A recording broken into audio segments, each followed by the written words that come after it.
Nous sommes toujours en direct depuis le Salon des entrepreneurs Lyon-Auvergne, 13e édition. De nouvelles plénières viennent de se terminer. L'après-midi bat son plein et nous avons la chance d'avoir l'un des intervenants de la grande plénière, donc ces entrepreneurs qui changent la vie de leurs clients, avec Gilles Maurer, président du Syntec Rhône-Alpes et membre du bureau du MEDEF Rhône-Alpes. Bonjour. Bonjour. Merci beaucoup de venir nous voir. Non, c'est moi qui vous remercie de m'accueillir. À la sortie de cette plénière. Alors un point sur le Syntec Rhône-Alpes, c'est une organisation professionnelle qui représente donc l'ensemble des 6 métiers du tertiaire supérieur: numérique, ingénierie, fédération de la formation professionnelle, le conseil en management, le conseil en recrutement et le conseil en évolution professionnelle. Ça fait beaucoup de choses. Également, on ne présente plus le MEDEF Rhône-Alpes. Alors, quels enjeux, qu'est-ce que vous attendez de ce salon des entrepreneurs de Lyon quand vous avez répondu à l'appel de cette plénière?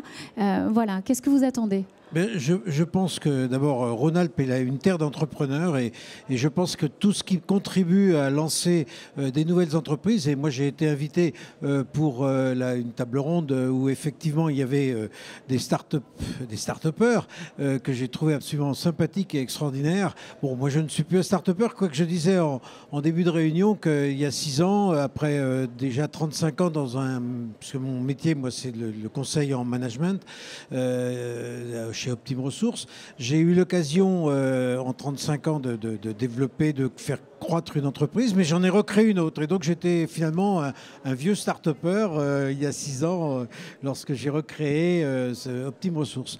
Donc repris Optime Ressources. Donc je pense que on a intérêt aujourd'hui à faire partager tout ça. Un des messages que j'ai fait passer, c'est on travaille en réseau. Je crois que Rhône-Alpes, Lyon est une terre de réseau.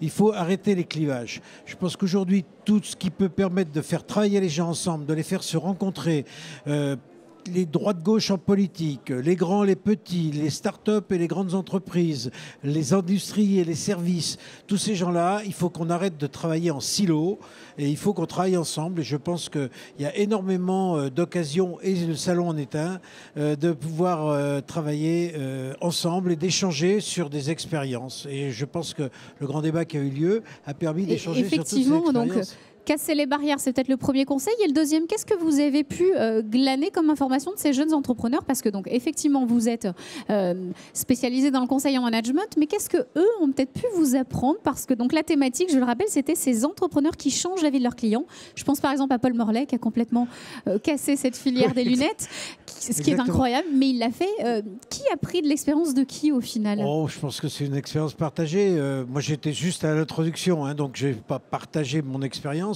Mais malgré tout, moi, ce que j'ai appris, et c'est ça qui est important, c'est qu'il ne faut pas hésiter à y aller. J'ai terminé avec un message qui consistait à dire n'ayons pas peur. Et puis alors, même si c'est dans la loi et dans la Constitution maintenant, le principe de précaution, c'est insupportable, ça nous plombe. On n'ose plus, il ne faut plus avoir crainte. Arnaud Le Gall qui nous interviewait disait n'ayez pas peur. Je crois qu'il y a le pape Jean-Paul II qui l'avait dit à l'époque. N'ayons pas peur. Osons. Je pense qu'il y a osons, il y a plein de choses à faire et tous ces jeunes entreprises là qui ont été créées il y a en moyenne de 4, 5, 6 ans, ils y sont allés, ils ne se sont pas trop posés de questions. Alors bien sûr, il faut ensuite être aidé, appuyé.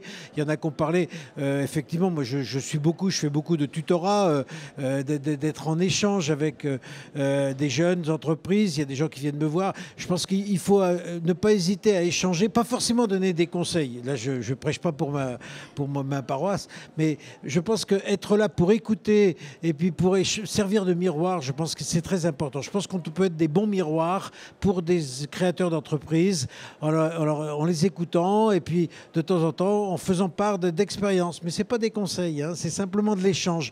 Et je pense que les salons, dans tous les stands et dans des occasions telles que celles qu'on a eues là aujourd'hui, permettent ces échanges et de favoriser ce déclivage en fait de la société actuelle, parce que c'est normal, c'est compliqué, donc on a tendance à s'enfermer dans nos... Alors qu'il faudrait davantage oser. Alors je vais revenir, on se démarque un peu du salon et de ces jeunes start-upers qui vous ont peut-être inspiré. Vous êtes porte-parole au quotidien du MEDEF Rhône-Alpes et également donc du Syntec. Quel est l'état d'esprit de ces chefs d'entreprise? Ils sont plus porteurs de projets, ils vivent quotidiennement l'entrepreneuriat. Quel est l'état d'esprit global? Je pense qu'aujourd'hui, dans les entreprises, on a un problème de confiance. Donc, confiance par rapport à l'environnement, mais aussi par rapport à la mondialisation, aux difficultés actuelles. Alors, il faut tout ce qui permette de rassurer. Et c'est vrai que c'est quelquefois un peu compliqué, mais je pense que l'état d'esprit aujourd'hui, c'est de voir quand même que des TPE, des PME, des start-up, finalement se lancent et que ça marche.